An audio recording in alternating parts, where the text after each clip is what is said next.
Bien, hermanos, para los que no han estado asistiendo en los últimos estudios, ya estamos en el capítulo 11. Estamos con una narrativa, un relato muy, diríamos, muy sorprendente, pero con mucha necesidad de poder entender.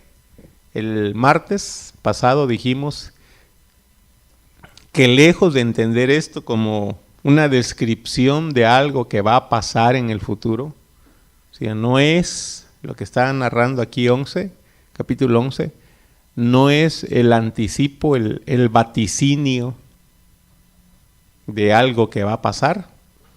Decíamos, ¿verdad?, que la manera de leer y de entender, ¿se acuerdan? Este pasaje, eso lo dije el martes pasado, para los que vinieron, deberíamos verlo y entenderlo como una parábola. Debemos leer y entender este relato como una parábola. ¿Cuál relato, hermano? Bueno, el relato que está precisamente del versículo 3 al 14. El relato de los dos testigos profetas. Ya hemos aclarado, hermanos, el sentido por qué son profetas y por qué son testigos. La palabra testigo en el libro de Apocalipsis tiene el sentido de alguien que está dispuesto a morir, muerte violenta. Esa es la idea de la palabra testigo. En griego la palabra es mártir. De ahí viene nuestra palabra española, castellana, mártir. Un testigo es una persona que está dispuesto hasta dar su vida por sostener o por dar el testimonio de la verdad. En este caso, testimonio de Cristo, testimonio del Evangelio, testimonio del reinado de Dios. Son profetas porque hablan en nombre de Dios. Son profetas porque actúan enviados por Dios. Un profeta es alguien que el Espíritu de Dios les daba la autoridad, el poder para hablar y para actuar en su nombre. Entonces, tienen esa doble función. No solamente son profetas, también son testigos. No solamente testifican, también con sus hechos, también hablan palabras. Estos dos testigos, decíamos en clave de interpretación, así estamos entendiéndolo, representan a la iglesia. Por eso es muy importante mantenerlos juntos. No es que van a venir dos personajes históricos en el futuro, hermanos. Juan nos está diciendo allá, tal vez en el año 2025, se van a levantar dos personas, siervos de Dios, que van a meter en problemas a la humanidad. No, este es un recurso literario, es una parábola. Los dos testigos representan el testimonio de la iglesia profética. Siempre la iglesia debe ser una voz que hable a la conciencia de este mundo acerca de la verdad del reinado de Dios. Dios reina y el reino de Dios se va a establecer tarde o temprano. Los malvados, los injustos, los que oprimen, los poderosos que usan de la injusticia para seguir acumulando riquezas, tienen que oír la denuncia de los profetas. El reino de Dios se va a establecer. ¿Vamos bien, hermanos? ¿Qué representan para entender la parábola esta, la historia? Los dos testigos representan la misión o la tarea misionera profética o la tarea profética de la iglesia cristiana. Representa a la iglesia, a todos y a cada uno de los creyentes. No es que van a venir algunos enviados de Dios. Somos todos los cristianos, la iglesia, que debe levantar su voz y su testimonio, precisamente para afirmar, para proclamar el reinado de Dios. Estas personas no son del agrado del mundo. Bueno, yo quiero decirle, ningún profeta normalmente en el Antiguo Testamento, ningún profeta fue popular. El mensaje profético nunca es popular, hermanos. Hay gente que le conviene que se mantenga la situación como está. Cuando viene la denuncia de un profeta y viene a poner el dedo en la llaga, hay mucha gente que no va a estar de acuerdo. Estos atormentan con su testimonio, con su profecía, están atormentando a la humanidad. Es decir, los están confrontando. Pero fíjense que aquí en este detalle, en este relato, hay un detalle muy importante. Estos testigos que representan a la iglesia tienen poder. ¿Tienen poder, hermanos? ¿De qué? A ver si recuerdan este relato. ¿En qué consiste su poder de ellos? ¿Cuál es su poder? ¿Tienen poder para qué? ¿Perdón? Sí, para abrir o cerrar el cielo, es decir, la lluvia. Acuérdense que la lluvia, sobre todo en el tiempo que se escribe el libro de Apocalipsis y la Biblia, bueno, la lluvia es hasta el día de hoy, ¿verdad? Algo muy importante. Y esto nos recuerda al profeta Elías, precisamente, que dijo, no va a haber lluvia hasta que yo lo diga. Y así fue, ¿verdad? Vino una terrible sequía cuando el profeta Elías puso esto como una señal de quién es el verdadero Dios. Los Baales no son dioses, decía Elías. El verdadero Dios es Jehová, el Dios de Israel. Y su palabra fue efectiva. No hubo lluvia durante aquellos 3 años y medio. ¿Qué otro poder tienen? Esto nos recuerda a Moisés, el otro gran siervo de Dios. Tienen poder para convertir el agua en sangre. ¿Se acuerdan de la plaga, de esta plaga ya en Egipto? Esa plaga, esa capacidad, Dios se la da a Moisés para ver si Faraón entiende, abre los ojos, reconoce. Pero según la historia, hermanos, por más que vio Faraón, dice que su corazón, en lugar de ablandarse, se endurecía más y no dejaba ir al pueblo de Dios. Vean ese detalle, hermanos. La iglesia tiene poder incluso para realizar milagros. Hoy nosotros a veces seguimos soñando como iglesia, o los creyentes cristianos, que la iglesia debería tener poder para actuar en milagros y que la gente creyera. Bueno, tenemos que leer bien la Biblia y entender que las grandes señales, los grandes milagros hechos incluso por el mismísimo Jesucristo, Señor nuestro, no abrieron el corazón de la gente. ¿Cuántos milagros hizo Jesús, hermano? Y la gente no lo aceptó. A veces creemos que si la gente ve milagros, va a creer en Dios. No, hermanos, vean, es un mensaje muy interesante. A veces hoy nos fascinamos muy fácilmente hacia que la iglesia debe manifestar poder de Dios. Y es muy seductor eso, hermanos. Pero el mensaje dice, ¿verdad?, que aun cuando tienen poder de Dios, la gente no va a creer. Hermano Mario.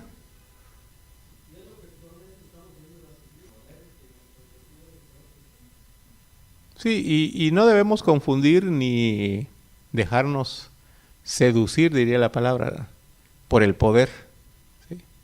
Yo recuerdo mucho un sermón que predicó aquí hace años el doctor Roger Hahn, el hermano Roger Hahn, y se me quedó grabada una frase. El hermano decía, Dios no nos pide que lo imitemos en su poder.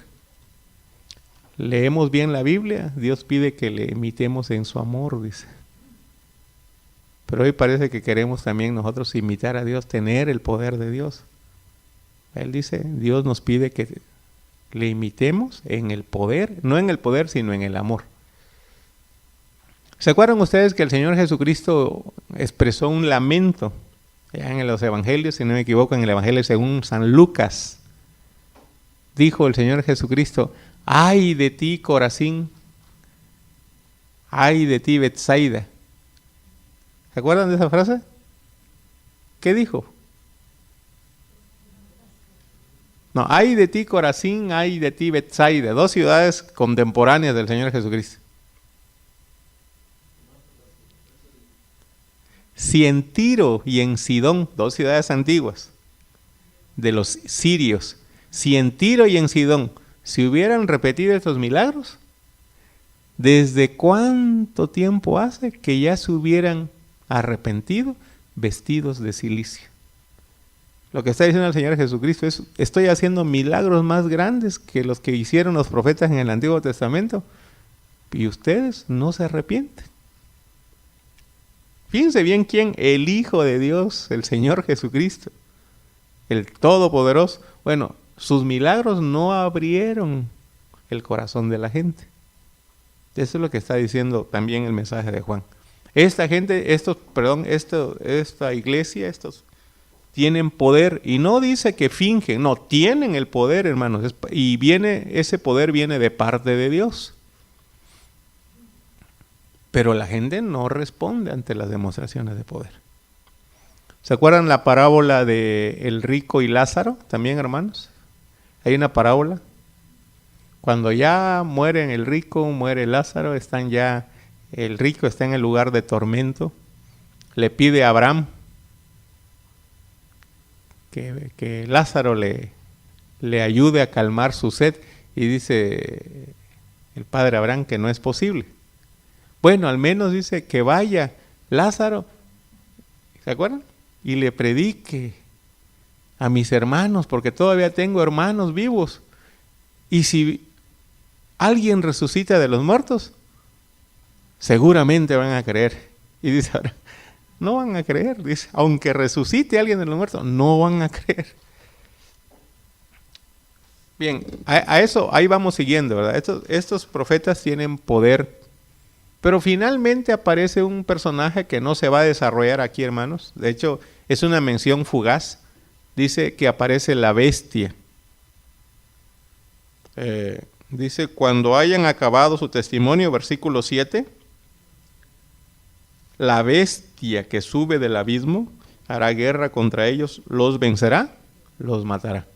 Aquí aparece, y este personaje aparece y desaparece en un solo verso, ya no se menciona. Así que no nos concentremos mucho en este personaje. Viene siendo solamente como un personaje de relleno, ¿verdad? Aparece aquí, claro, lo va a desarrollar más adelante. Pero aquí aparece un personaje que hace guerra a los profetas, testigos, los vence y los mata. Parece que está terminando muy triste la historia, ¿verdad, hermano? Los dos siervos de Dios, los dos testigos, ahora son asesinados. Vean el versículo 8, sus cadáveres estarán en la plaza de la grande ciudad que en sentido espiritual se llama Sodoma y Egipto, donde también nuestro Señor fue crucificado. Yo les decía que el versículo 8 es clave, hermanos, el verso 8 es clave para entender este pasaje, porque se menciona la ciudad grande, o la grande ciudad. Aquí dice que los cadáveres cayeron en la plaza de la grande ciudad. ¿Cuál es esa grande ciudad?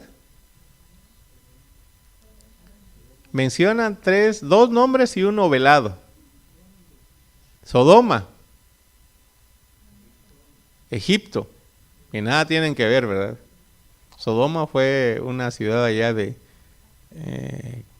Sodoma y Gomorra, están cerca de lo que conocemos como el lugar de donde procede Abraham, donde comenzó el mundo de acuerdo a Génesis. ¿Se acuerdan ustedes que había un Edén?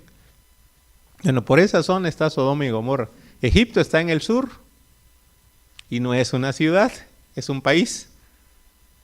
Entonces, aquí está la clave. El autor está dando pista y al mismo tiempo nos está despistando.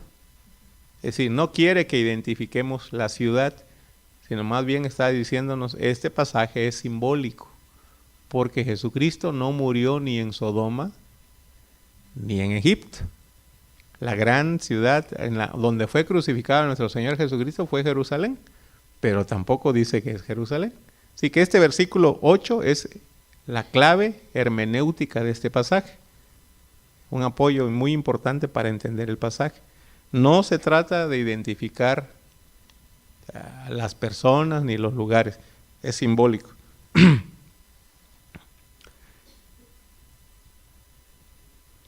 Versículo 9. Y los de los pueblos, tribus, lenguas naciones verán sus cadáveres por 3 días y medio y no permitirán que sean sepultados. ¿Qué les parece, hermano? Hay gente que se acerca, hay curiosos que se acercan a ver los cadáveres de estos siervos de Dios. Ahí están tirados en la plaza, en la avenida central, diríamos. Ahí están los cadáveres. Se amontona la gente a ver, pero no solamente son curiosos. Yo les preguntaría, ¿qué sentimiento tienen esas personas que están viendo los cadáveres? Cuando ven los cadáveres, ¿qué sienten? Si ustedes ven cadáveres tirados, ¿qué sentirían, hermano?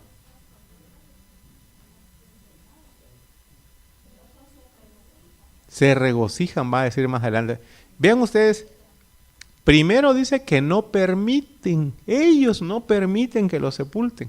En la antigüedad era una vergüenza, una humillación, hermanos, de las más grandes, que a una persona no se le diera sepultura. Quedar insepulta una persona era algo vergonzoso, algo proverbial, ¿verdad? Para decir, qué tan malo fue esta persona que no se pudo ni sepultar. Hoy decimos cristianamente, no se le dio cristiana sepultura, ¿verdad? Es decir, no se hizo por lo menos los mínimos honores de sepultarle. No, ellos no lo permiten, hermanos. No solo están viendo, sino se oponen. Por si alguna alma caritativa quería darle sepultura, ellos no lo permiten. Eso habla de que las personas tienen un rechazo, un odio contra estos profetas. Pero vean que dice el versículo 10, y los moradores de la tierra se regocijarán sobre ellos. Se alegran, hermanos. Se alegran y se van a enviar regalos unos a otros, porque estos dos profetas habían atormentado a los moradores de la tierra. ¿Cómo reacciona la gente, los curiosos, hermanos, los turistas? Yo creo que si salió en el periódico, gente viajó nada más para ir a ver los cadáveres y a regocijarse. Y no solamente a regocijarse, se alegraron tanto que se dieron regalos, hermano. ¿En qué ocasiones aquí en nuestra cultura nos damos regalos, hermano? Cumpleaños. Algunas familias acostumbran, o compañeros, en diciembre, ¿verdad? Hay intercambio de regalos. Algunos tienen todavía la costumbre de hacer intercambio de regalos. Bodas, también damos regalos, aunque no intercambiamos, pero sí damos regalos. Porque es una manera de decir, qué bonito evento, cuando nace un niño. Pero vean ustedes con qué están comparando, con una alegría especial. No les permitieron sepultar, pero sí se alegraron. Y se alegraron bastante. Hasta fiesta hicieron, hermano. Hacen fiesta por la muerte de los profetas. Hay un antecedente en la Biblia, quién sabe si nuestra memoria lo registra, hermano, donde se intercambiaron regalos también por la muerte de alguien sobre sus vestidos, ¿verdad? Pero cuando dice la Biblia que intercambiaron regalos también, cuando murió alguien, hubo fiesta, ¿verdad? Estaba en medio de un contexto de fiesta. Hay una historia en el libro de Esther, cuando el malvado Amán quería matar a todo el pueblo judío. Al final de la historia le salen usando la horca que él había preparado para otro, le tocó a él, ¿verdad? Y el pueblo de judío fue liberado. Entonces hicieron fiesta y se dieron regalos, dice, porque murió un malvado. Pero vean ustedes aquí quién está muriendo. No está muriendo un malvado. Vean cómo lo que está diciendo Juan es que el mundo está al revés ahora, ¿verdad? Hoy la gente se alegra cuando mueren los justos. Y se alegran, creo, cuando los injustos viven, ¿verdad? Así dice el verso 10. porque estos dos profetas habían atormentado a los moradores de la tierra. Ahí va la parábola, ¿verdad? Finalmente ellos dieron su testimonio, hablaron del reino de Dios y estuvieron dispuestos, como todo mártir, a morir. Finalmente los mataron y los humillaron. Pero aquí es donde la historia comienza a cambiar. Pero después de 3 días y medio, entró en ellos el espíritu de vida, enviado por Dios. No hay duda, hermanos, que estos eran siervos de Dios. El espíritu que viene sobre ellos es el espíritu de Dios. Estaban muertos, pero el espíritu de Dios les dio vida. ¿A qué les recuerda esto, hermano? Vamos a ver si nuestro conocimiento de Biblia lo tenemos bien puesto. ¿Qué nos recuerda este pasaje? La resurrección de Jesucristo. ¿Qué más? El Ezequiel, ¿verdad? ¿Se acuerdan que Ezequiel ve un montón de huesos? ¿Cómo estaban? Resecos, dice. ¿Y cómo es que llegaron a la vida? Cuando Dios le dice al profeta, profetiza y dile al espíritu, espíritu, ven sobre este montón de huesos. Y dice Ezequiel, yo hice lo que me dijo Dios y profeticé y dije, espíritu, sopla sobre este montón de huesos. Y empezó a sonar, a tronar todo aquel montón de huesos, hasta que se formó un ejército. Lo muerto resucitó. El Señor Jesucristo también fue resucitado, dice Romanos capítulo 1, verso 4, si no me falla mi memoria, que fue declarado Hijo de Dios con poder por el Espíritu de la resurrección. Bueno, otro dato más que tiene que ver sobre el Espíritu que da vida.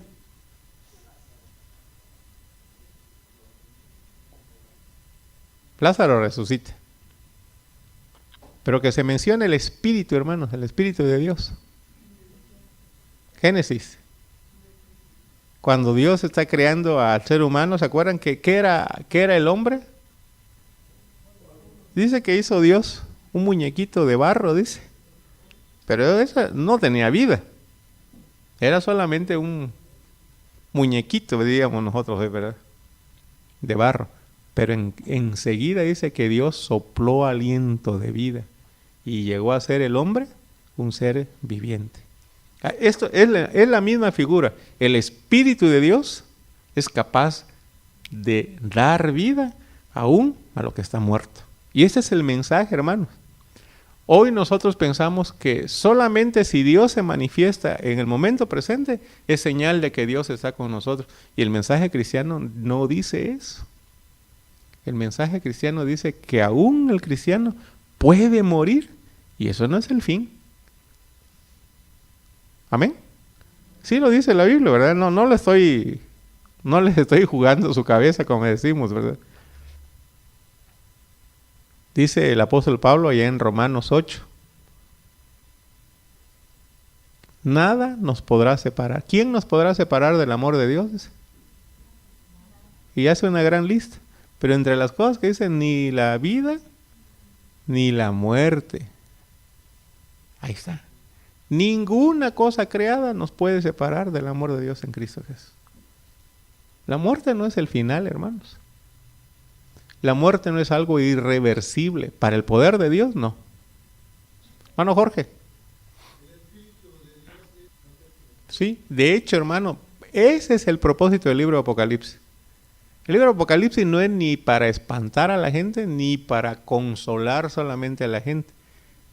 El libro de Apocalipsis es también para motivar a la iglesia a cumplir la misión. Ustedes son luz del mundo, decimos. ¿Se acuerdan el sermón de este domingo apenas? Isaías 42, del 1 al 9. He aquí mi siervo, mi escogido, a quien yo voy a sostener, lo voy a proteger. Le he dado mi espíritu, dice. Él traerá luz a las naciones. Eso prediqué el domingo en la mañana. Y yo les decía que aunque ese escogido en contexto inmediato histórico era Ciro, el emperador Ciro, lo dice.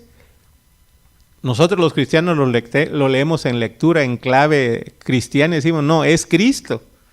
Y también es cierto, él es el siervo por excelencia de Dios. Pero los estudiosos dicen, el siervo de Isaías es el pueblo de Dios. Es el pueblo de Dios, a quien Dios ha llamado para hacer luz a las naciones. Es el pueblo a quien Dios consuela, pero quien ahora quiere que sea consolación para los demás. Bien, esto es lo mismo, ¿verdad? Los creyentes, la iglesia cristiana. Por eso es importante que aparezcan los dos, porque representan la iglesia. Donde haya 2 o 3 reunidos en mi nombre, ahí estoy yo en medio de ellos. Es Cristo, el presente Cristo en su iglesia. Dice, después de 3 días y medio entró en ellos el Espíritu de vida enviado por Dios y se levantaron sobre sus pies. Entró el Espíritu, pero se levantaron, dice. Acuérdense que en el libro de Apocalipsis también esta es una clave, hermanos. Dice capítulo 5, que oyó Juan cuando Juan estaba llorando porque no había nadie digno de abrir el sello. Un anciano le dijo, no llores, no llores. He aquí el león de Judá. Y cuando Juan le dijeron, no llores, y oye, he aquí, volteó Juan hacia donde apuntaba el dedo del anciano, y en lugar de ver el león de Judá, ¿se acuerdan qué vio? Un cordero como degollado, de pie. Fíjense bien, está degollado, pero está de pie. Es decir, murió, pero resucitó. Cuando estamos hablando de el quinto sello, si no me equivoco también aquí en Apocalipsis, cuando estamos hablando de uno de los sellos, dice Juan, vi al pie del altar las almas de los mártires que habían muerto por el testimonio de Cristo. Pero dice, los vi de pie. Y acuérdense que yo les decía que al pie del altar es donde chorreaba la sangre de los sacrificios. Había un canalito, el altar era así, en forma de cono, en el centro tenía un agujero y luego un conducto. Salía la sangre, pero por el pie del altar, ¿verdad? Y lo que Juan está viendo es la sangre de los mártires, pero dice, los vi de pie y se les había dado palmas en las manos. Victoria. Entonces, esto es lo mismo, ¿verdad? Dice que estos testigos entra el Espíritu de Dios y se ponen de pie, es decir, vuelven a vivir. Y cayó un gran temor sobre los que lo vieron. Hermanos, si ustedes han leído y han puesto atención, cada vez que Dios actúa, y no hay duda que es Dios quien está actuando de manera sobrenatural en algún evento, la reacción típica ante este evento es de temor. ¿Ya se habían dado cuenta de eso, hermano? Cuando Dios actúa, cuando hay un milagro, la gente siente temor. ¿Se acuerdan ustedes qué dice Lucas cuando Jesús se subió a la barca con Pedro y le dijo, tira la red y ellos ya habían estado toda la noche tratando de pescar y no habían logrado nada? Y dice Pedro, ¿verdad? Bueno, en tu nombre echaré la red. Y pescaron mucho. ¿Qué hizo Pedro cuando vio que la red se llenó de peces? Se cayó de rodillas, dice. Y le dijo, Señor, apártate de mí porque soy pecador. Esa reacción cuando Dios actúa, hermano. Estamos estudiando en la escuela dominical el libro de los Hechos de los Apóstoles. ¿Se acuerdan que Juan y Pedro le dicen al cojo, no tengo oro ni plata, pero lo que tengo te doy, en el nombre de Jesús de Nazaret, levántate y anda. Y el cojo inmediatamente se levantó. ¿Y qué hizo la gente? Se atemorizó, dice. El temor, hermanos, es la reacción normal ante la acción de Dios. Pero quiero decirles algo, el temor no es fe. ¿Sí? El temor todavía no es fe, es asombro. Se maravilla la gente, pero no es conversión. Cada vez que Jesús hacía un milagro, la gente se llenaba de temor. No es tampoco miedo, es asombro de algo que no pueden entender. Están ante algo inexplicable, ante un milagro. pero el temor no es fe todavía, ¿verdad? No es fe en Cristo. Y aquí está esa misma reacción, cuando ven que se ponen de pie los muertos de 3 días y medio, hermano. Alguien podría decir, no, pensaron que estaban muertos, pero no estaban muertos. Les dio como un ataque catatónico, decimos, estaban en estado catatónico. No, tenían 3 días y medio en la plaza, eran cadáveres, pero Dios los levantó.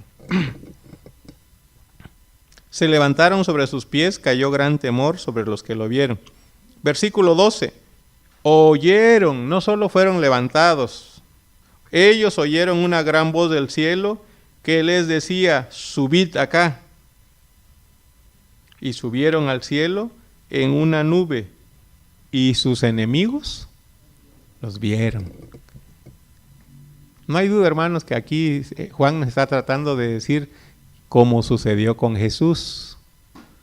Después de resucitar, Jesús asciende a los cielos y según Hechos y final de los Evangelios dice que fue en una nube. Es el vehículo oficial de Dios, ¿verdad? En los Evangelios, ¿sí? En una nube. Ellos también suben en una nube. Después de muerto, resucitan, pero ahora Dios los llama, vengan para acá, les dice, son míos, vénganse para acá. Y los que los mataron, los que se alegraron, sus enemigos, ahora los están viendo.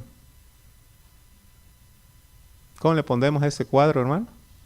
A este último cuadro. ¿Cómo les quedó el ojo? ¿No sería buen título, hermano? ¿Cómo les quedó el ojo? Pensaron que ya habían acabado con ellos, pensaron que se salieron con la suya, ¿y ahora qué? La última palabra la tiene el Señor. Eso es lo que dice este relato. La última palabra no es de los malvados, es de Dios. Pero ¿cómo nos cuesta a nosotros entender eso, hermano? Cuando el enemigo está imperando y la maldad imperando, a veces creemos que eso es lo último. ¿Y por qué los malos? Hace años me enteré, ¿verdad?, de un joven pastor aquí en la costa de Chiapas que estaba durmiendo, según me cuentan, ¿verdad? Estaba durmiendo en su hamaca con su niño pequeño en brazos y entró alguien con su arma, una metralleta, y lo roció de balas, ¿verdad? Lo mataron.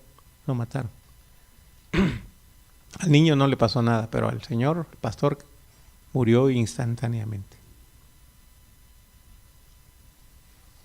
Yo le digo, ¿y qué pasó? Le digo, ¿quién era? No se sabe, pero era un pastor que hablaba mucho contra las drogas y contra el alcoholismo en esa colonia, dice, y estaba trabajando fuertemente con los borrachitos, con los drogadictos. Uno dice, ¿a quién le enoja esto, hermano? ¿A quién creen que le enoje? Pues al que está haciendo ese negocio con el alcohol y la droga, ¿verdad? Y uno se pregunta, ¿y por qué? ¿Por qué Dios lo permite, hermano? Uno pensaría que sería más bonita la historia de que llegaron y se les atoró el tiro, ¿verdad? Y no pudieron hacer nada. Hay historias también que yo he oído, no sé qué tan ciertas sean, ¿verdad? Pero a veces me suenan muy fantasiosas, ¿verdad? No digo que no puedan ser reales, pero le he oído tantas versiones, ¿verdad? Que a una pregunto cuál es la versión oficial. Pero más o menos así, ¿verdad? De que alguien ha pensado hacerle daño a alguien y de repente dice, no les hicimos daños por esos enormes gigantes que cuidan tu casa. Y el Señor dice, pues no hay nadie. Yo no tengo guarura. ¿Cómo no? Hay unos hombres enormes ahí cuidando tu casa, vestidos de blanco, dice, ¿verdad? Y esas historias nos gustan, ¿verdad? De que al siervo de Dios no le va a pasar nada. Pero ven ustedes esta parábola. Sí les pasó. Sí los mataron, pero eso no significa que dejaron de ser siervos de Dios. La última palabra no la tienen los malvados, la tiene el Señor. En aquella hora hubo un gran terremoto. La 10ª parte de la ciudad se derrumbó y por el terremoto murieron en número de 7,000 hombres. Los demás se aterrorizaron y dieron gloria al Dios del cielo. Fíjense cómo termina. Juicio de Dios, hermano. Ahora Dios les está diciendo, ustedes mataron a mis siervos. Y Dios con un solo terremoto acabó con 7,000 personas. Vean que el 7 es un número completo, hermanos. ¿Sí? El número completo. Y 1000 es un número que habla de plenitud. No son números exactos aquí, ¿verdad? Es una manera de decir, es el número pleno, un número completo. En cambio, ellos, el tiempo en que los, fíjense, el tiempo en que los profetas estuvieron muertos, es poco tiempo. Es una manera de decir poco tiempo, 3 días y medio. Es un número incompleto, 3 días y medio. Pero en cambio, ante este terremoto que menciona el juicio o la reacción de Dios por la muerte de sus siervos, mueren 7,000. He leído varios intentos de explicar por qué este número, hermanos. ¿Por qué este número? ¿Son muchos, hermanos? ¿Son pocos?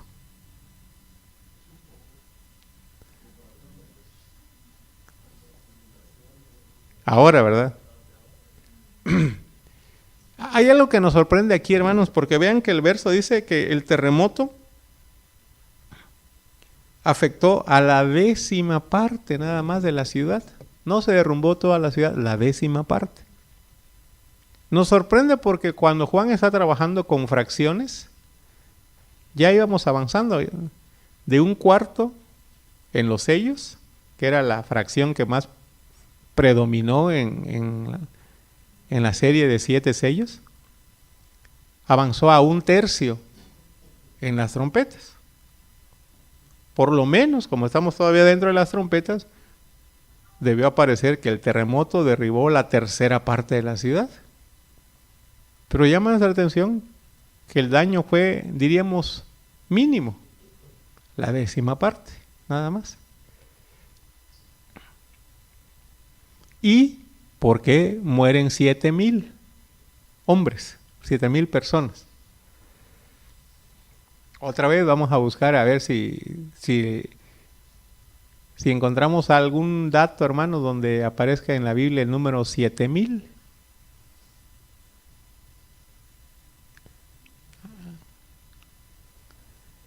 Quien tenga concordancia la va a encontrar rápido, ¿no? Pero ¿dónde aparece el número 7,000? ¿Se acuerdan que hay un siervo de Dios que por dar testimonio lo andan buscando y va huyendo? Elías, de quien hemos estado hablando, ¿verdad? Y cuando Dios le pregunta a Elías, ¿qué andas haciendo? Porque Elías va huyendo. Y va huyendo de la mujer aquella, Jezabel, ¿verdad? ¿Por qué huyes? Dice.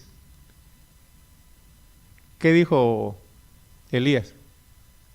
Han matado a tus profetas, Señor. Han matado a tus siervos, Señor. Han matado a tus siervos y solamente yo quedo. Y dice el Señor, no quedas solamente tú. Hay 7,000 fieles cuyas rodillas no se han inclinado ante Baal. Yo me he reservado 7,000 fieles, dice. No hay duda que el mundo es más grande, hermanos. No hay duda que la gente que ama a Dios es un grupo pequeño. Es lo que está diciendo Juan. No hay duda. Siempre ha sido así. Los fieles, los auténticamente fieles, es una minoría. El resto, la mayoría, o son enemigos declarados de Dios o son gente tibia, que no se define. Es lo que dijo Elías. Cuando Elías, el profeta, habla al pueblo, dice, ya dejen de estar aquí y allá, dice. De una vez, defínanse, dice. Andan de aquí para allá, dice Elías. Si Jehová es Dios, que se vea que Él es Dios. Y Baal, bueno, a Baal, dice. Pero no anda entre Dios y Baal, dice, porque Dios es celoso. Y precisamente el ministerio de Elías es llamar al pueblo a definirse. Pero siempre los que se definen son pocos. Y la mayoría parece que tiene la razón, o al menos tiene la fuerza. La mayoría tiene más poder. Bueno, dicen algunos autores que al parecer lo que está diciendo este texto es esto. Por cada ofensa que se haga a un siervo de Dios, Dios va a traer juicio sobre esas personas. Es decir, no va a quedar impune, aunque parezca, ¿verdad?, que han matado a sus siervos y la gente se la ha llevado tranquila y no les pasó nada. Por esos 7,000 fieles que fueron perseguidos, Dios dice, va a haber 7,000 también aniquilados. Y no es necesariamente que son 7,000, sino están diciendo la misma ofensas, la cantidad de ofensas que se hacen a los profetas y mártires, Dios las va a juzgar, hermanos. Dios va a juzgar. ¿Se acuerdan qué dice la Biblia acerca del juicio de Dios? Va a ser según sus obras. El juicio de Dios es por obras. El juicio de Dios es sin acepción de personas. El juicio de Dios es justo. Esa es la explicación que encontré, ¿verdad?, de por qué el número. Pero aún así nos parece, ¿verdad?, que fue muy pequeño el escarmiento con todo el poder que Dios tiene, si quisiera, para acabar con el malvado. ¿Qué está diciendo Juan, verdad? Que si bien es cierto que Dios puede acabar con el mal, hoy, en un momento, con un temblor, Dios podía acabar con todos los malvados, hermano. La misericordia de Dios todavía permanece. En medio de la misericordia, del juicio, Dios tiene misericordia. El mal existe no porque Dios no pueda terminar con el mal, sino porque Dios no quiere que ninguno de su creación perezca. Aún los malvados, los que hacen mal, Dios espera que un día reconozcan y se vuelvan. Lo interesante es que al final dice que los moradores de la tierra dieron gloria a Dios, pero no al Dios, al único Dios. Aquí dice dieron gloria al Dios del cielo. Es una manera de decir, cada uno de ellos reconoció ahí a su propia deidad, a su propio Dios. Porque más adelante va a decir que estos van a seguir haciendo mal. No es aquí un arrepentimiento, simplemente la gente está diciendo, no lo podemos explicar. ¿Se acuerdan ustedes que los magos que trajo Faraón repetían los mismos milagros de Moisés? Hacía Moisés, hacían ellos eso. Hasta que ellos tienen que decir, oye Señor, aquí está el dedo de Dios. Ya no se puede imitar. Es que esto es... Bueno, hay gente que se da cuenta que está Dios y no cambia. Ese es el punto. Se dan cuenta, reconocen, pero no le entregan su vida a Dios.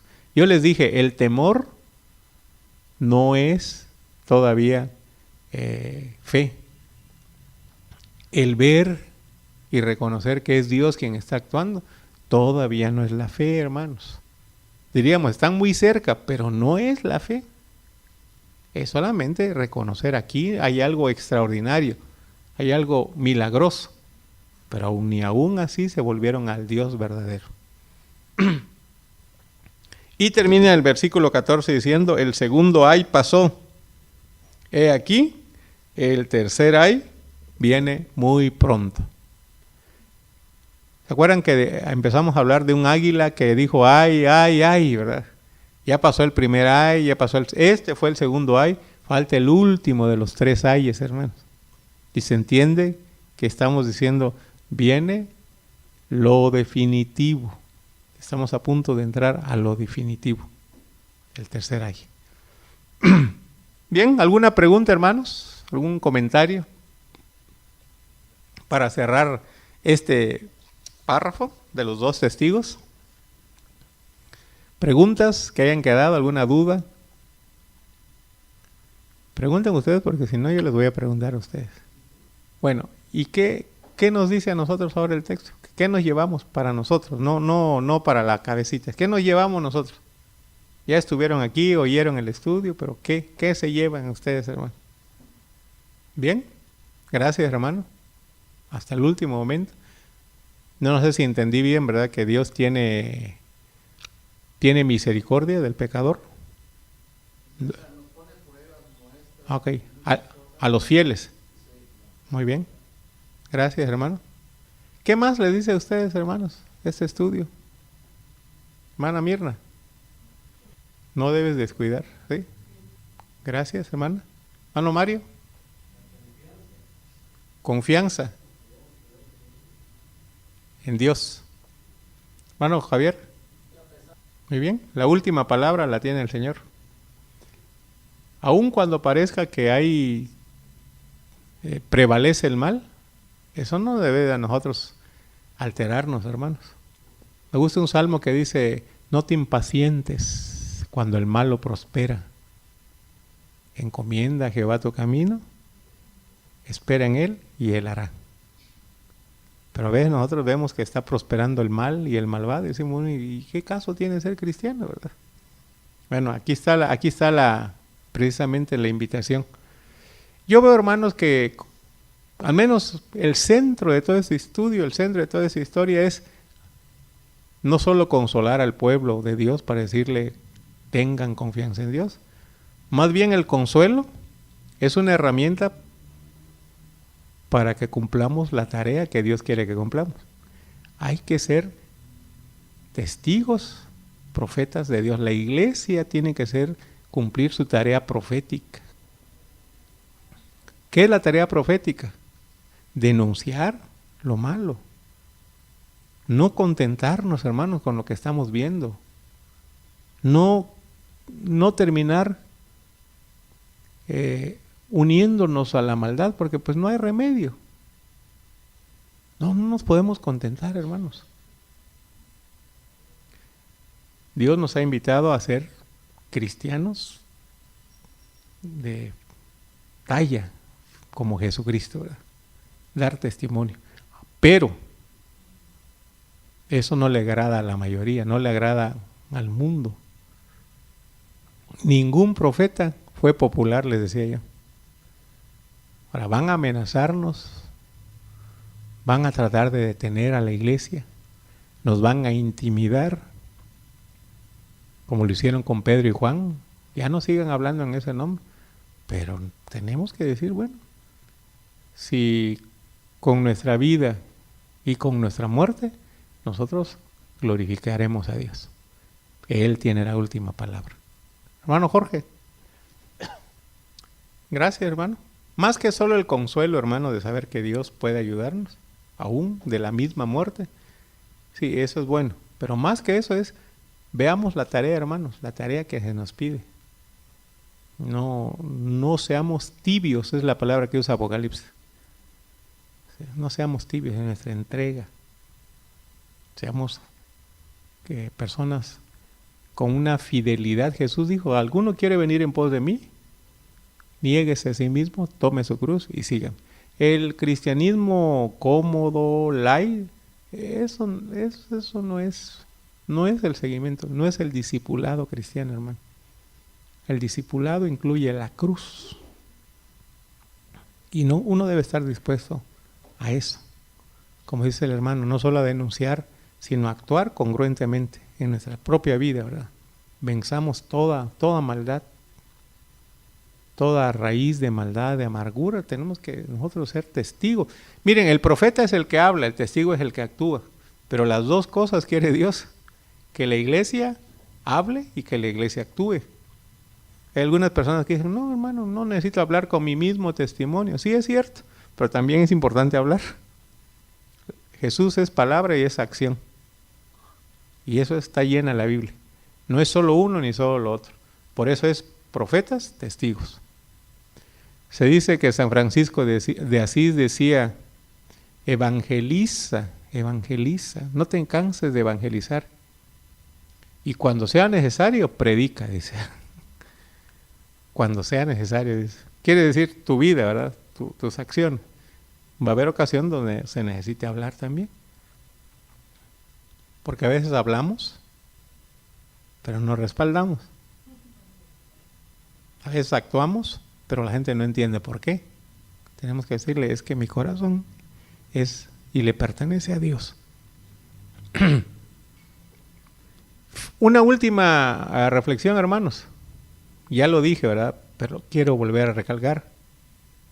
El poder más grande, mejor, el efecto más grande del ministerio de estos profetas no fue cuando tenían poder.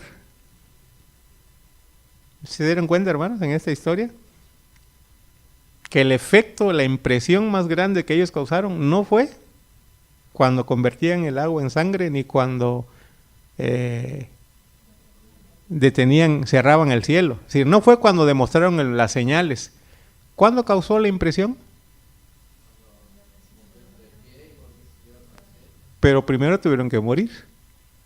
O sea, la muerte de ellos y su resurrección es lo que viene a impactar a la gente. Y a veces nosotros decimos, Señor, no permitas que me pase nada malo. No. A veces precisamente en eso que nos pasa a nosotros como siervo de Dios, allí la gente puede ver el poder de Dios.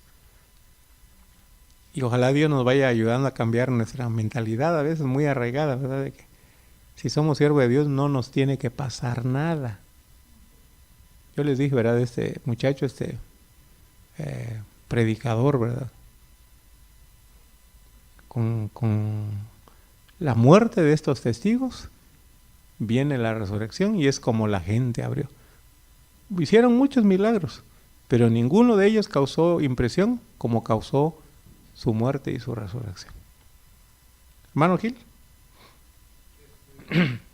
Y vean ustedes, hermanos, de acuerdo a lo que prediqué el domingo, a veces creemos que el enemigo nos hace creer que no tenemos nosotros ningún poder. No vales, no puedes. Es mucho la maldad. Yo les decía, ¿verdad? El Señor dice, mi escogido no va a triunfar con poder, no es con poder. No va a quebrar la caña cascada, ni apagar el pábilo que humeare. ¿Sí? No es con demostración de poder, pero con su pequeña luz, ¿verdad? Esa es la luz. Precisamente en este pasaje que leíamos, los 2 candeleros y los 2 olivos, nos recuerda al profeta Zacarías. Y precisamente en ese profeta es donde se oye cuando le dice a Zorobabel y a Josué, no con espada ni con ejército, sino por mi espíritu. Vean ustedes, no es la fuerza, no es el poder humano, es el Espíritu de Dios. Y yo creo que dice el hermano Gilberto que ¿por qué a veces nos sentimos tan inútiles, tan incapaces? Bueno, Dios no nos dice que no debemos sentir miedo. Dice que el miedo no nos debe frenar, es diferente. Si ustedes creen que la gente que ha hecho grandes cosas nunca sintió miedo, escúchenlo, ¿verdad? Y van a escuchar a toda esa gente que dice, no, miedo, yo tengo mucho miedo, que me mate. Lo difícil o lo importante ahí es que el miedo no paralizó a la gente, no nos detuye en el miedo. Y es lo que debe oír la iglesia, ¿verdad? Servirle a Dios, confiando en la protección, en la salvación que Él da. Continuaremos, hermanos, continuaremos. Y espero que esto se mantenga en nuestro corazón. Vamos a orar, hermanos.